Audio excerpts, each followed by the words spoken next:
Products compatible with the DJI O3 Air Unit.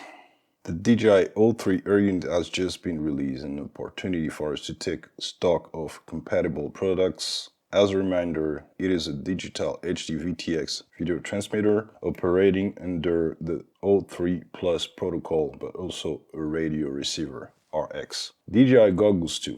Yes, the Goggles 2 will allow you to obtain exceptional video feedback in 1080p at 100 frames per second with a latency of less than 30 milliseconds. DJI FPV V2 headset. Yes, it will allow you to get video feedback in 810p at 120 frames per second with a latency of less than 28 milliseconds. Remote control to DJI FPV. Yes, the DJI O3 Air Unit also acts as a radio receiver, so you can pair the DJI FPV 2 remote control to it in order to fly your drone. Filters for DJI Avata. Yes, as you know, the DJI O3 Air Unit allows you to record your flights up to 4K at 60 frames per second. Therefore, in order to obtain the best possible rendering, DJI has made the FPV camera compatible with the filters of the DJI Avata drone.